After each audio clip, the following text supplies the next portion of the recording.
Agora são 8h29. Vamos falar aqui sobre o cenário político, jurídico aqui no Brasil. A nossa convidada de hoje é a Luciana Boatê, professora da Faculdade Nacional de Direito da Universidade Federal do Rio de Janeiro. Olá, Luciana, bom dia. Vamos ver se a gente entra em contato. Aqui a Luciana já está, né, no Skype, mas a gente não está conseguindo ouvir. Não sei se a gente precisa ligar novamente, pedir aqui Ah, ajuda. sou eu Agora aqui. sim, Bom agora. dia, tá? Ai, que bom, ai, que bom, viu? Porque a gente, tem um probleminha técnico, aí o técnico fica bravo. Não, tá tudo certo aqui. Mas tudo bem, Luciana, contigo? Tudo bem? Tudo. Prazer estar aqui com vocês, ainda que nesse momento difícil, mas importante aqui a gente estar conversando. É verdade. Muito obrigada, Luciana. Prazer é o nosso. Luciana, a gente está nesse momento, né, vivendo essa pandemia do coronavírus e a gente teve o presidente Jair Bolsonaro participando, né, dessa manifestação eh, em Brasília, né, contra o STF, contra o Congresso. E eu queria que você fizesse a análise, né, também do ponto de vista jurídico, como é que fica a situação, né, do presidente Bolsonaro participando de um ato contra instituições, né? E ele fala, não, é a favor do Brasil. Enfim, tem isso e também tem o fato do mau exemplo, né, do presidente da Tá. República em descumprir determinações do próprio Ministério da Saúde, do governo dele. Como é que você viu isso? Pois é, assim, o que a gente está vendo cotidianamente são exemplos de mau comportamento, para dizer o mínimo. A gente está vendo violações à lei, a gente está vendo uma irresponsabilidade política por parte desse presidente. Eu acho que o maior problema hoje é a gente compreender, e por vezes o jurídico é demandado para resolver os problemas políticos, né? Sim. Mas, na verdade, o que a gente está vendo aqui, do ponto de vista, em primeiro lugar, da personalidade do presidente, é uma pessoa que ou está fora da realidade ou está performando algo que viola leis e coloca em risco a população, né? Então a gente não sabe se é algo do cotidiano dele ou se isso é uma grande performance até para chamar atenção para ele. Então, assim, a gente já estava questionando, porque não é possível, numa democracia, juridicamente, ou ser autorizado pela Constituição para agir contra a democracia, né? Essa postura dele de incentivar esse debate, em tese, poderia constituir até um crime de responsabilidade, ou seja, um ato contra a democracia que nenhum ocupante de cargo público está autorizado a agir dessa forma. Mas, ao mesmo tempo, esse mesmo ato, ele também viola outras normas, viola o Código Penal, né? Tem o artigo 268, dentre outros artigos que a gente poderia aqui citar, que em casos de epidemia, em casos de situação de saúde pública, não é permitido a nenhuma pessoa violar diretamente as recomendações da autoridade sanitária, que são autorizações, essa autorização e esse disciplinamento das condutas faz parte das medidas preventivas, e aí o direito vai entrar para reforçar essas medidas orientadas pela autoridade de saúde.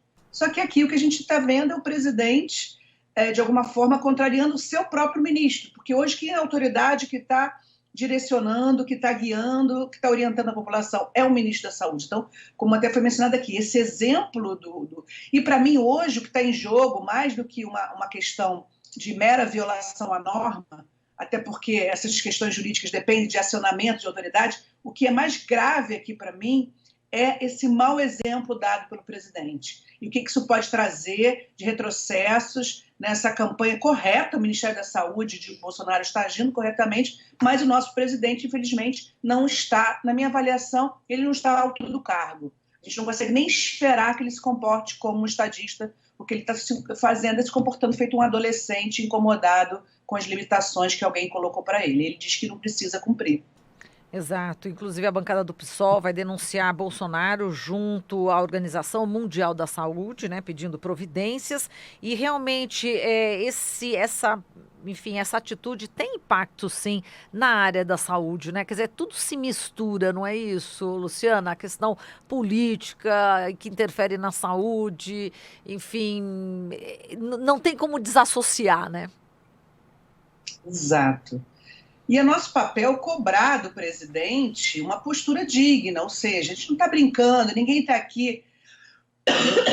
Desculpe, eu acho importante dizer que ninguém está aqui para fazer um julgamento excessivo, porque o Bolsonaro, como às vezes ele acusa, né? Não, porque a imprensa é dura, as pessoas, né, da esquerda me criticam aqui. Nós estamos, no mínimo, exigindo que ele se comporte de acordo com as expectativas e com as exigências do cargo que ele ocupa, né? E a gente não sabe o que vai ser essa epidemia. Ele já anteriormente, eu acho que é bom lembrar, ele anteriormente já tinha feito uma manifestação anterior menosprezando, né, dizendo que não é nada demais, que aquilo não tinha problema, o que também já é ruim. Eu acho que a nossa sorte é que o ministro da Saúde e as autoridades de saúde pública nesse país são responsáveis e não seguiram essa linha que o presidente está seguindo. Vocês já imaginaram o que seria o caos se uma autoridade de saúde resolvesse seguir a linha política e a linha administrativa que o Bolsonaro está sinalizando na presidência? Isso ia ser um escândalo. Em relação à Autoridade Mundial de Saúde, eu acho importante essa denúncia justamente para visibilizar no exterior essa situação que nós estamos passando. Porque se o Bolsonaro não tem vergonha, né, do que ele está fazendo aqui internamente, pelo menos ele vai ter que assumir essa crítica externa.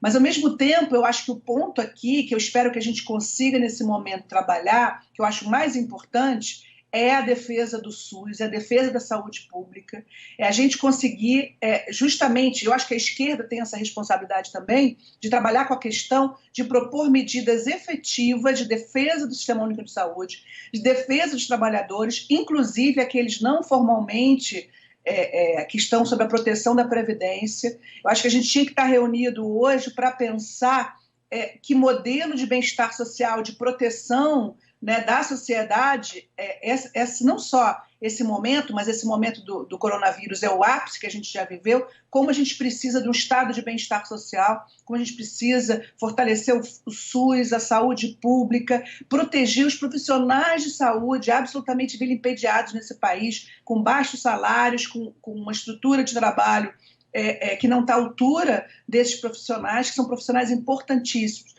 Então, quando a gente vê o presidente zombar dessa epidemia e tratar dessa maneira, inclusive as recomendações do seu ministro da Saúde, imagina como isso não vai afetar, inclusive, os profissionais de saúde que vão ter que lidar com o agravamento das condições dessa epidemia, caso as pessoas resolvam seguir a linha do Jair Bolsonaro, né? Então, eu acho que a gente está aqui num momento muito difícil, que tem que efetivamente valorizar o SUS, e ter um trabalho de valorização desses profissionais e de proteção. Então, quando o presidente está fazendo isso, ele está indo contra as recomendações do seu ministro da Saúde, mas também ele está ampliando os impactos dessa epidemia nas pessoas que estavam ali, que ele cumprimentou, e nos profissionais de saúde que vão tratar aquelas pessoas que ele está contribuindo para a circulação, né, do vírus.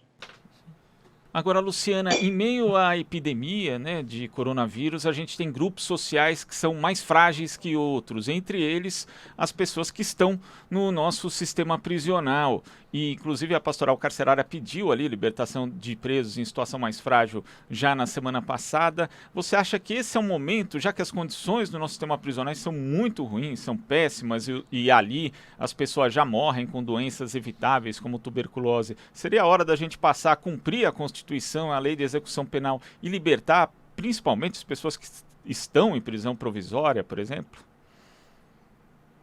Para mim, essa medida é urgente e a Pastoral Carcerária acertou em fazer essa recomendação. Nós temos já alguns juízes que estão se manifestando sobre isso também. O juiz de Santa Catarina já se manifestou defendendo a prisão domiciliar, que seria a saída legal para aqueles que já estão condenados.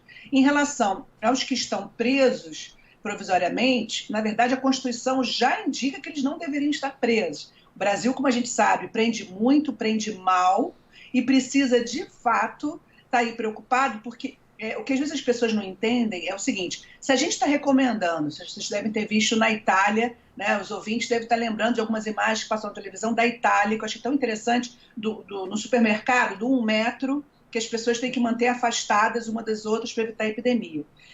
Imaginem essa situação nas penitenciárias. O Brasil, na minha avaliação, só poderia manter preso se ele tivesse o espaço, mesmo assim, como é uma restrição de liberdade, já seria recomendável que se reduzisse o número de presos, mas ter algum filtro para reduzir essas celas superlotadas. Então, como a gente não tem condições de manter as condições de segurança nesse panorama de superlotação, o Brasil tinha sim, os juízes, eu acho que o Poder Judiciário precisa ser cobrado em relação a isso. Hoje nós temos uma interpretação do Judiciário pelo encarceramento, uma interpretação restritiva da liberdade, e é uma questão de saúde de todos. Portanto, se a gente não consegue manter as condições mínimas para a prevenção da epidemia com essas condições do sistema penitenciário, a solução é a prisão domiciliar, a solução, sim, é a liberdade provisória, colocar em liberdade as pessoas para que aguardem a sentença. E, no caso, a responsabilidade é do Estado. Caso ocorram mortes, o Estado, inclusive, vai precisar indenizar as famílias por não ter cumprido com sua obrigação. Então, é uma questão humanitária, e a gente defende que seja uma questão humanitária, uma questão de direitos humanos, mas eu acho importante também alertar as autoridades e o próprio Poder Judiciário de que, caso haja prisões decorrentes, caso haja mortes no sistema penitenciário decorrentes de prisões ilegais ou violadores de direitos humanos, ou seja, conseguindo se provar a responsabilidade do Estado, as famílias terão direito à indenização. A gente não quer que isso aconteça, claro, a gente quer que medidas preventivas sejam tomadas, mas é importante dizer e cobrar do Poder Judiciário. Hoje, a interpretação do Poder Judiciário sobre várias das nossas leis é ainda mais dura do que o legislador estabeleceu formalmente em lei. Então, a grande responsabilidade hoje pelo encarceramento maciço, pelo encarceramento, pelo superencarceramento no Brasil é exclusiva do Poder Judiciário, porque caberia ao Poder Judiciário, de alguma forma, atuar não só na aplicação das leis, mas de zelar pela defesa da Constituição dos Direitos Humanos, que está violada na manutenção, claramente, dessas condições absurdas de encarceramento, que estão focos de epidemia, inclusive que afetam a família. E aí, qual é a solução que eles propõem? Impedir visitação. Sim, isso é o mínimo. Mas isso também causa instabilidade, causa problemas nos presídios. Não sei se circulou por aqui, vocês noticiaram, mas na Itália estão tendo vários motins no presídio, justamente porque os presos estão apavorados, com razão, né, das condições. Imagina a situação na Itália, imagina aqueles presos, né, em condições até melhores do que as nossas, né, mas eles estão lá se organizando e fizeram um motim para chamar atenção para o drama que eles estão passando lá dentro. Também foram suspensas a visitação, mas eles continuam presos. E aí, qual vai ser a resposta do Estado? Muito grave essa situação. Perfeito. Agora, falando sobre a repercussão, né, do presidente Bolsonaro ao sair às ruas na manifestação contra o STF e também contra o Congresso, Rodrigo Maia e Alcolumbre também foram alvo do presidente, e o presidente disse: bom, saiam às ruas, Davi Alcolumbre e Rodrigo Maia, saiam às ruas e vejam como serão recebidos, né? Quer dizer, essa foi a fala, né, de Bolsonaro em relação à repercussão, né, sobre as críticas, né, que ele recebeu, né, e diz que histeria sobre coronavírus pode agravar desemprego, enfim. Agora a gente fala daquele ambiente político, né, porque a gente sabe, como você disse logo no começo da entrevista, que ele infringe diversas legislações, né? Ele está realmente descumprindo diversas. Só que o ambiente político, você acredita que é propício ou ainda não, né, em relação a essas ilegalidades que o presidente Bolsonaro tem cometido, Luciana? Então, eu tenho conversado com muita gente, né, especialmente nos grupos, né, de Zap. Imagino que todo mundo está me ouvindo aqui já recebeu alguma mensagem no grupo de Zap, Bolsonaro, né, esse é o debate do momento. E, ao mesmo tempo, eu vejo as pessoas demandando muitas soluções formalmente jurídicas, né, ou seja, impeachment ou algum tipo de processo contra o Bolsonaro. A gente tem que só tomar cuidado quando a demanda é que o jurídico resolva a questão, porque, acima de tudo, nós estamos vivendo uma questão que ela é política. Eu acho que o golpe contra a presidenta Dilma também, de alguma forma, trouxe a instrumentalização do jurídico para um golpe parlamentar. Ou seja, o que nos mostra a experiência do golpe contra a presidenta Dilma?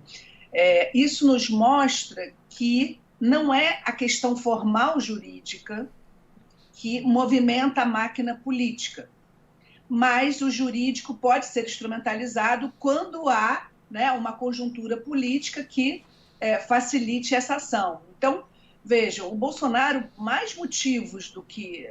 eu não consigo imaginar mais motivos do que, eventualmente, em nenhum país do mundo, uma pessoa que viesse tendo essa conduta dele, que ele teve no último ano, jamais se manteria no poder. Nenhum país do mundo, né? Mas, nós retiramos, ao mesmo tempo, o parlamento deu um golpe, o Supremo chancelou um golpe contra a presidenta Dilma, sem que nenhum ilícito tivesse sido cometido. Isso está provado hoje que nenhum ilícito foi cometido. Então, eu acho que comparar esses dois exemplos é importante para a gente entender que, no caso, a questão, em 2016 especialmente, foi uma mobilização de vários grupos, ou seja, foi um golpe parlamentar, mas houve a instrumentalização da mídia, houve toda a produção de um cenário que permitiu aquele remédio jurídico, formalmente jurídico, do impeachment, mas que também é político. Então, permitiu, inclusive, pressionar os deputados, fazer os acordos, e o golpe, e, claro, a figura do vice do Temer, que sem ele também não teria havido esse golpe. Então, quando a gente olha hoje para a situação do Bolsonaro, qual é a diferença? Na minha avaliação, ainda há uma postura de apoio a Bolsonaro, especialmente por parte do Rodrigo Maia e do Davi Alcolumbre, apesar deles sinalizarem sempre críticas. Eu acho que não há uma vontade política dos ocupantes atuais do poder e da maioria do parlamento em tomar alguma medida mais dura contra Bolsonaro. Inclusive, numa entrevista recente que o Alcolumbre, não, foi o Maia, ele disse que não via crime de responsabilidade. Só que é interessante porque ele dá essa resposta que não via crime de responsabilidade, mas, na verdade, o que ele está dizendo não há clima político para uma acusação de crime de responsabilidade. É isso que ele está dizendo. Porque, assim, eu acho que até a pessoa mais ignorante das leis consegue entender o que é a postura desse presidente, como ele não está à altura do cargo. Agora, então, como é político, o que a gente está vendo nesse momento também é um interesse, e a política não está separada da economia, né? Então, o que a gente está vendo é o interesse do mercado também, do mercado financeiro, representado também pelo Paulo Guedes, né? Na busca de tentar estabilizar esse cenário político-econômico que está absolutamente instável. Então, ao mesmo tempo, a gente percebe que essa lógica do mercado é que também dita os interesses da política. Portanto, se há interesse do mercado em mexer, se houvesse o interesse dos grandes, né, empresários e do mercado financeiro, que administra tão bem, né, esse país, porque eles nunca se deixaram de administrar esse país, certamente alguma medida contra Bolsonaro já deveria ter sido tomada. Mas o que eu acho, ainda há uma aposta que é possível controlar Bolsonaro. Eu discordo dessa aposta, eu acho que esse país, com Bolsonaro, vai de mal a pior, e não é nem estar torcendo contra, não, é uma análise objetiva, né, infelizmente, né, mas, ao mesmo tempo, o que a gente percebe é que não há um interesse político-econômico nesse momento de retirá-lo. Mas, ao mesmo tempo, ele sabe que ele está num momento que ele vai precisar se mexer. E talvez isso explique a saída dele aos protestos e às ruas lá, mesmo violando a quarentena. Ou seja, ele quer provocar a base mais radical dele para mostrar força para aqueles que estão pensando, de alguma forma, em confrontá-lo. É um jogo político, é um jogo num momento difícil, né, num momento de epidemia, pandemia, no momento que as pessoas, especialmente as pessoas mais vulneráveis, estão correndo risco, são os idosos, são os presos, né, são as pessoas portadoras de doenças e com a saúde já combalida, que estão pagando o pato dessa disputa política também, né? Porque quando a gente falando do que a gente falava antes, essa irresponsabilidade dele com a política, no caso, é uma constante, mas agora é a responsabilidade com a saúde. O que eu espero é que as autoridades, né, as pessoas que ocupam os cargos desse país, não deixem de cobrar do presidente e não deixem de responsabilizá-lo se for o caso, porque do jeito que a gente está hoje, eu receio muito do que vai ter como resultado dessa epidemia, como é que o Brasil vai reagir a essa epidemia, especialmente diante de um cenário de teto de gastos, diante de um cenário de restrição de direitos sociais, redução dos direitos trabalhistas, ou seja, desde Temer, o que a gente tem visto é um aceleramento profundo de medidas contra a população, de medidas de retirada de direitos sociais, de redução de investimentos em saúde e educação, e a gente pode estar pagando o pato no futuro. E essa instabilidade política desse presidente também só acelera os mecanismos que vão atingir os mais vulneráveis. Perfeito. Só acrescentando aqui que o Rodrigo Maia chamou de atentado à saúde pública essa atitude do presidente, e o Alcolumbre disse que o comportamento classifica ele como inconsequente e um confronto à democracia. A gente agradece, Luciana, a sua participação. Forte abraço para você. Até mais. Até mais. Obrigada. Bom dia. Bom dia. Falamos aqui com a Luciana Boatella, que é professora da Faculdade Nacional de Direito da Universidade Federal do Rio de Janeiro.